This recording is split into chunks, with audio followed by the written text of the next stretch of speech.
9. Kabar bahagia. Aku membuka mata dan mendapati diriku di kamar. Sementara Mas Haris duduk di tempat tidur dan langsung tersenyum. Ada apa dengannya? Padahal tadi dia tetap diam saat dalam perjalanan dari kampus hingga ke rumah. Dia juga terlihat marah saat menunjukkan foto yang ada di ponselnya. Namun saat ini, dia menatapku dengan wajah berseri-seri. Siapa yang mengambil fotoku secara diam-diam hingga berpindah ke ponsel Mas Haris? Aku tidak mengerti apa niat dari orang tersebut. Aku sangat sedih karena Mas Haris sepertinya percaya dengan apa yang dia lihat. Dia tidak memberiku kesempatan untuk melakukan pembelaan. Kepala saya pusing banget. Aku mencoba untuk duduk sambil memegang kepala. Pelan-pelan sayang, Mas Haris membantuku. Aku baru menyadari kalau mami mertua dan seorang wanita berpakaian dokter juga berada di kamar. Ada apa denganku? Apakah diriku baik-baik saja? Kenapa mereka sampai mendatangkan dokter ke rumah ini? Aku hanya mengalami pusing saja. Tetapi kenapa wanita berpakaian putih itu harus berada di ruangan ini? Aku belum sempat bertanya tentang apa yang terjadi sebenarnya. Dokter cantik itu berpamitan kepada Mas Haris dan mami mertua. Bu, Pak, saya permisi pulang. Mbak Tika harus jaga kesehatan. Jangan terlalu banyak mikir atau kecapean. Dia melihat ke arahku sambil tersenyum, lalu keluar kamar bersama mami mertua. Siapa yang mengirimi Mas foto itu? Aku langsung melontarkan pertanyaan itu kepada Mas Haris. Udah, lupain aja sayang. Sekarang kamu istirahat. Tapi saya tidak mengerti kenapa foto saya dan dosen saya ada di ponsel Mas. Kamu lupakan saja tentang foto itu, karena saya percaya pada istri saya. Tapi tadi Mas cuekin saya. Mas tidak mengucapkan apapun pada saya dari kampus hingga sampai ke rumah ini. Aku sangat sedih mengingat sikap yang ditunjukkan Mas Haris tadi. Saya hilap sayang. Saya benar-benar minta maaf. Dia meraih tanganku. Ternyata Mas lebih percaya dengan apa yang Mas lihat. Mas tidak ingin mendengar penjelasan dari saya. Aku tidak kuasa untuk tidak menitikkan air mata. Mas Haris tiba-tiba langsung memelukku, dan aku merasakan ketenangan dalam dekapannya. Ingin rasanya mengatakan perasaan cinta yang sudah ada dalam hati ini. Tetapi mengingat sikap dia yang seperti tadi, aku pun ragu. Lebih baik dia tidak tahu untuk saat ini. Aku melepaskan pelukan Mas Haris, lalu kembali berbaring. Ternyata dia juga mengikuti apa yang kulakukan. Namun, aku membelakanginya karena masih tidak percaya dengan apa yang dia lakukan tadi. Bagaimana mungkin seorang suami yang selama ini selalu terlihat amat mencintai dan menyayangi istrinya tiba-tiba bersikap dingin? Marah ya sayang? Tanya Mas Haris sambil mengusap perutku. Enggak kok. Terus kenapa membelakangi suami?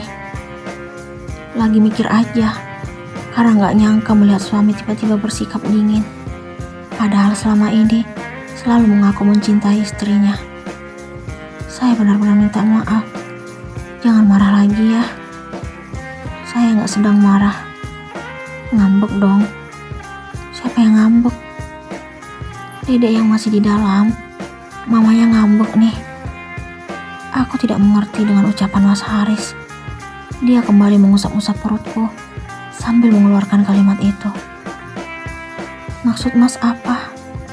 Aku akhirnya membalikkan badan, lalu menatap wajahnya. Sebentar lagi kita akan menjadi orang tua sayang. Maksudnya apa Mas? Alhamdulillah kamu hamil. Usia kandunganmu saat ini memasuki 8 minggu. Aku sangat terkejut mendengar berita bahagia tersebut. Apa Mas? Saya akan menjadi seorang ibu. Aku meraba perutku. Iya sayang. Terima kasih ya. Mas Haris mendaratkan ciuman di keningku. Aku terharu Karena di usia yang masih sangat muda, ternyata telah mengandung benih Mas Haris. Aku sangat bahagia dengan apa yang kuterima saat ini. Pernikahan yang awalnya hanya karena sebuah kesepakatan, kini telah menumbuhkan rasa cinta di hatiku. Mas Haris adalah suami pilihan terbaik orang tuaku. Sebentar lagi, dia akan menjadi ayah dari anak dalam perutku.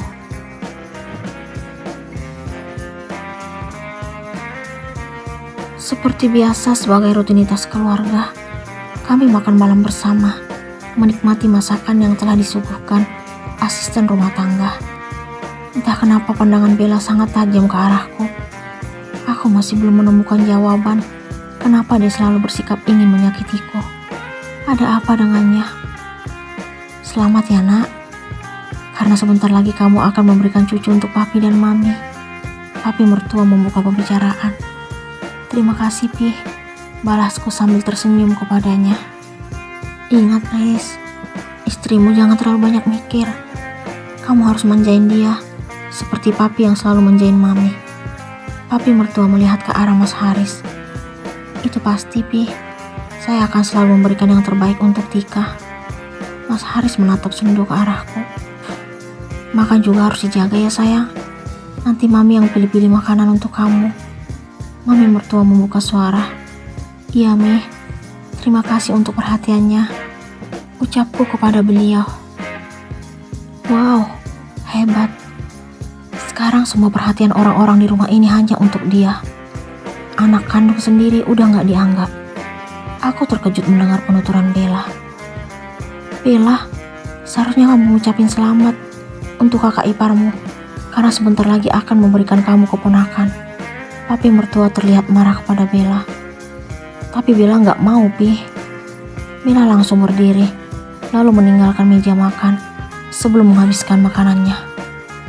Papi mertua meminta agar kami tetap melanjutkan makan malam tanpa Bella.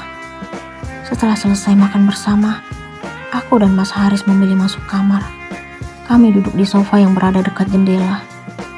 Aku masih berpikir tentang Bella yang benar-benar tidak dapat dipahami. Sifatnya sungguh jauh berbeda dengan Mas Haris dan Jessie, anak kedua. Maafin sikap Bella ya sayang. Jangan bawa ke hati. Kamu harus fokus dengan anak kita. Mas Haris memegang perutku. Walaupun Mas Haris tadi membuatku kecewa dengan bersikap dingin setelah melihat foto dalam ponselnya, tetapi aku cepat luluh karena merasakan perhatian dan kasih sayangnya. Aku tidak ingin menyalahkan Mas Haris.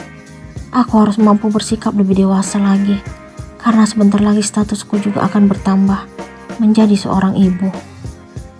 Iya Mas, saya selalu memaafkan setiap dia menyakiti saya. Terima kasih sayang. Dia mencium perutku. Sama-sama Mas, aku memegang kepalanya. Mas Haris bersandar di sofa dan menuntun kepalaku bersandar ke bahunya lalu berkata, kamu tahu gak sayang, kalau saat ini saya merasa menjadi laki-laki paling beruntung. Kok bisa Mas? Tanya aku ingin tahu. Karena saya memiliki istri yang sangat cantik dan sebentar lagi akan melahirkan anak saya. Aku tersanjung mendengar pengakuannya. Mas Haris tidak tahu kalau aku juga merasa menjadi wanita paling beruntung karena memiliki suami yang perhatian seperti dirinya.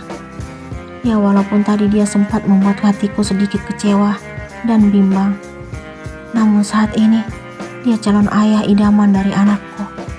Apa sebaiknya aku jujur dengan cintaku kepadanya sekarang? Kapan Tika akan mengungkapkan perasaannya kepada Haris?